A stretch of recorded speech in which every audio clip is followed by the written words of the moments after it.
expliquera mieux que moi. Donc elle va vous parler du Pseudomonas aeruginosa et des types de sécrétion et des projets qui sont en cours. On a de la chance, elle vous présente des projets qui ne sont pas publiés, donc c'est des choses nouvelles que vous allez découvrir et on va voir si on peut peut-être interagir dans le futur sur ces projets. Voilà, je vous remercie. Merci Eric pour votre invitation.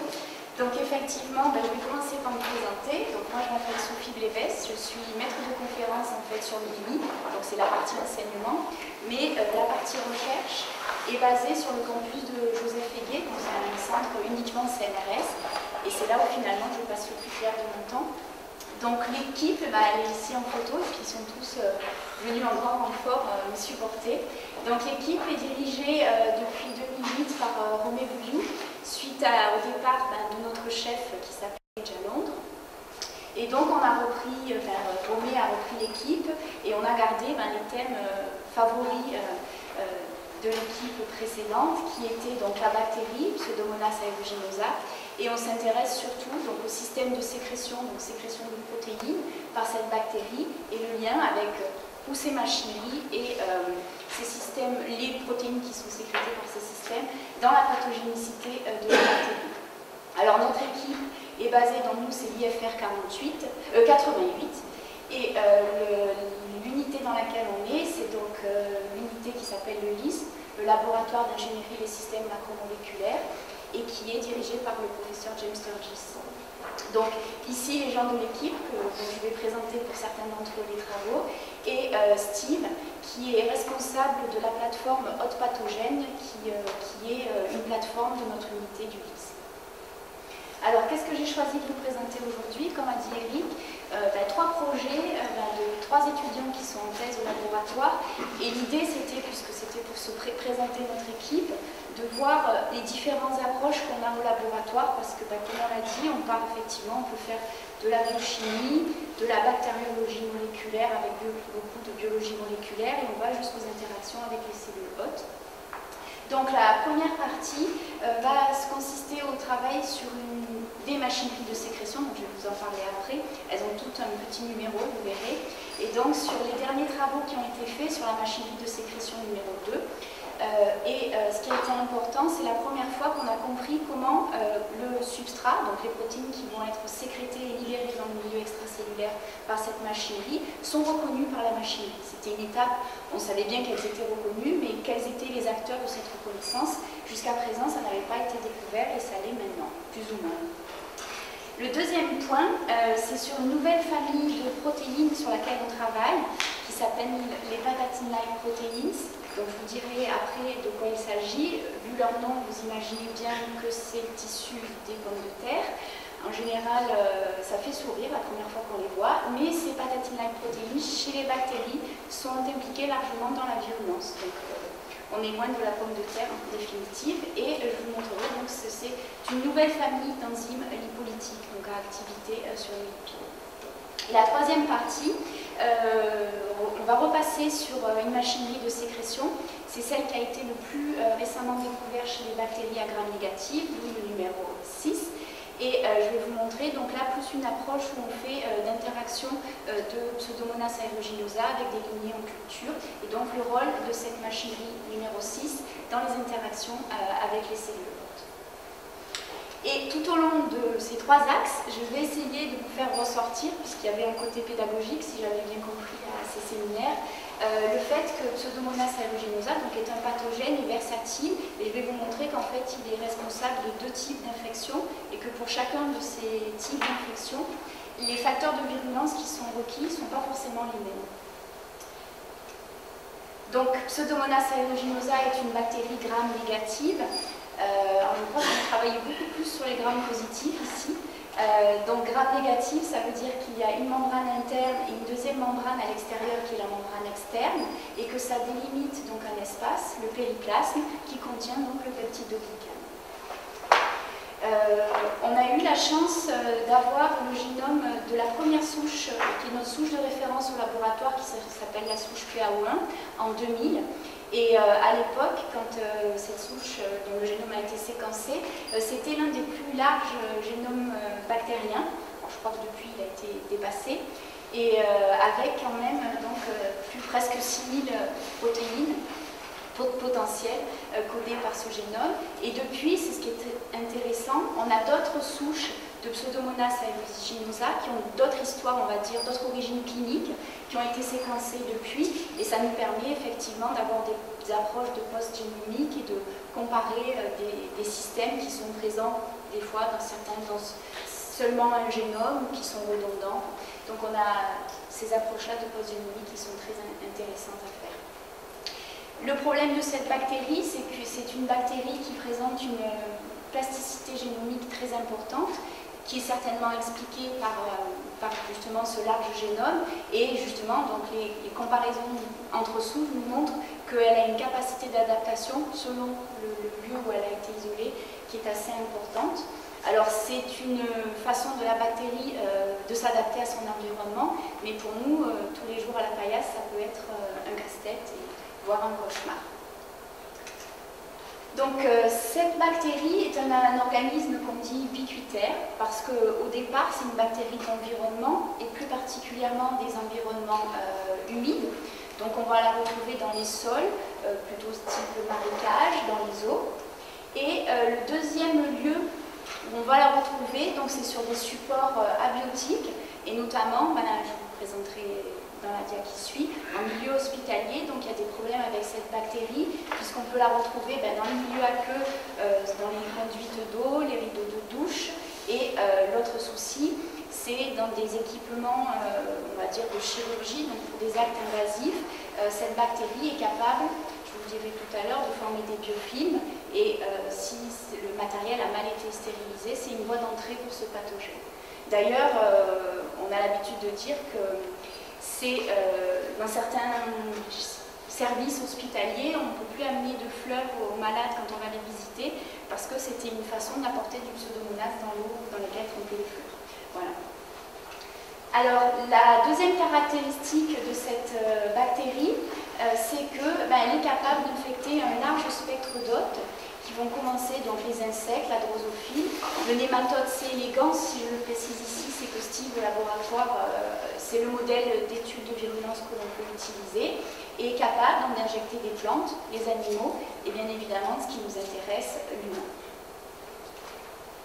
Donc, malgré tout, Pseudomonas aeruginosa n'est pas un pathogène vrai, c'est-à-dire qu'il est seulement un pathogène opportuniste. Alors opportuniste pourquoi? Parce qu'il va donc intervenir, je vous ai dit, dans deux types d'infections. Les infections nosocomiales, donc quand on parle d'infection nosocomiale, donc ça va concerner des patients qui sont immunodéprimés. Donc dans les patients immunodéprimés, on a ceux qui le sont donc, suite à un traitement médical, une chimiothérapie, ou ceux à cause d'une pathologie comme le sida. Un gros souci aussi en milieu hospitalier dans les services de grands brûlés, parce que les plaies en fait sont une voie d'entrée pour cette bactérie. Et dans ce cas-là, comme je l'ai écrit ici, c'est une bactérie qui se révèle mortelle. Il y a plus de 3000 cas de décès dus à Pseudomonas aeruginosa par an en France. Alors, infections de plus qui sont variées. C'est-à-dire qu'on va pouvoir avoir donc, dans ces infections aiguës des septicémies à Pseudomonas aeruginosa, des pneumonies aiguës, tout à l'heure je vais vous parler d'infections respiratoires chroniques, et on peut avoir aussi, par exemple, des infections de la cornée, notamment les porteurs de lentilles, dues à Pseudomonas aeruginosa. Donc là aussi, les infections, les sites d'infection peuvent être très variés. Le deuxième cas d'infection dont est responsable Pseudomonas aeruginosa est cette fois-ci un type d'infection chronique, c'est-à-dire une infection sur du long terme. Il s'agit donc d'infections pulmonaires qui concernent les malades atteints de la mucoviscidose. Donc c'est une maladie génétique qui est largement répandue dans les populations. On sait aujourd'hui que 80% des patients atteints de la mucoviscidose sont porteurs de Pseudomonas aeruginosa dès leur plus jeune âge, même si ce n'est pas forcément une primo-infection à Pseudomonas aeruginosa qu'ils ont. Ça peut être d'autres bactéries, style Burkholderia par exemple. Malgré tout, ça reste l'agent mortel numéro 1 malheureusement pour ces patients. Dans les deux types d'infections, donc les infections nosocomiales aiguës ou chroniques de la mucoviscidose, la grande complexité pour le personnel soignant, c'est la résistance très importante que possède Pseudomonas aeruginosa envers différentes familles d'antibiotiques. Alors ici, j'ai essayé de vous faire un schéma, c'est un schéma, de la virulence, des étapes de la virulence de Pseudomonas lors de l'interaction avec l'épithélium respiratoire. Donc la bactérie schématisée ici. Et on sait qu'au départ, donc, pour coloniser l'arbre bronchique, la bactérie va devoir adhérer aux cellules épithéliales. Donc pour adhérer, la bactérie va utiliser ce qui est ici en bleu, ce sont ses appendices extracellulaires. Donc on sait par exemple que le flagelle, il y a la mobilité du flagelle qui est importante pour arriver au site d'infection, mais aussi pour l'adhérence. Et, alors j'en ai mis que là, mais c'est une bactérie, on va dire, qui est très poilue. Différents types de pili. Donc on a les pili de type 4, qui ont été ceux qui initialement ont été trouvés chez Pseudomonas aeruginosa. Depuis, on s'est aperçu qu'il y avait une sous-famille, j'ai un ordinateur qui me bloque le laser, les pili de type 4b. Et plus récemment, on s'est aperçu que dans certaines conditions, Pseudomonas aeruginosa était aussi capable d'avoir des pili de type cup. Alors ces pili-là, vous pouvez les connaître, c'est les pili qui sont présents chez les Escherichia coli pathogènes, qu'on appelle les chaperone-Usher ou les PAP pili. Donc une fois que cette colonisation de l'épithélium respiratoire est effective, on peut avoir, je vous l'ai dit, deux types d'infections. Donc il va y avoir les infections aiguës. Donc là, il y a un caractère invasif de la bactérie qui va se disséminer et ces infections sont caractérisées par des dommages tissulaires très importantes. Et si vous aviez une chose à vous rappeler, c'est que les infections aiguës sont caractérisées par une très profonde cytotoxicité du tissu de l'épithélium respiratoire. Alors, qui sont les acteurs, les médiateurs de cette cytotoxicité? Ce sont, ce qui nous intéresse, les protéines qui sont sécrétées, donc libérées dans le milieu extracellulaire par Pseudomonas aeruginosa. Et on va trouver différentes toxines et enzymes dégradatives. Donc, je vous ai dit que cette bactérie est aussi capable d'infection chronique. Et alors là, finalement, elle va avoir un mode de vie qui est totalement différent. Ici, dans le cas des infections aiguës, on avait un mode de vie qui est dit planctonique. Et pour réaliser, on va dire, une infection chronique, la bactérie va s'adapter à l'environnement de l'hôte et va se mettre en mode de vie qu'on caractérise de biofilm. Alors, je ne vais pas trop rentrer dans le détail de ce mode de vie de biofilm, juste vous dire que la bactérie va commencer à produire et à sécréter et à s'entourer d'une matrice d'exopolysaccharides. Donc, selon les souches et les isolats cliniques, ces exopolysaccharides peuvent être différents. S'entourer de cette matrice de sucre, eh bien, ça enlève certains épitopes et donc le système immunitaire finalement est moins efficace contre cette bactérie. Ça lui permet aussi de devenir plus résistante aux antibiotiques. Et là encore, les infections vont se traduire par des dommages sur les cellules de l'épithélium respiratoire. Mais là, ce ne sont pas des facteurs bactériens qui vont induire ces dommages, mais une inflammation chronique de l'épithélium lui-même qui va être délétère pour celui-ci. Alors peut-être que la question qui vous prend au bout de la langue, c'est de savoir comment est-ce que, en gros, Pseudomonas choisit de faire une infection aiguë ou chronique. Ben, je ne vais pas avoir de grandes réponses à vous donner. On pense, mais c'est pas connu, que l'environnement peut peut-être décider d'un type ou d'autre d'infection. Des signaux de l'hôte aussi pourraient intervenir. Ce à quoi on s'est plus attaché à comprendre, puisqu'au départ on est dans une équipe de bactériologistes, c'est au niveau de la bactérie, qu'est-ce qui pourrait réguler l'expression des gènes nécessaires à l'une ou l'autre des étapes.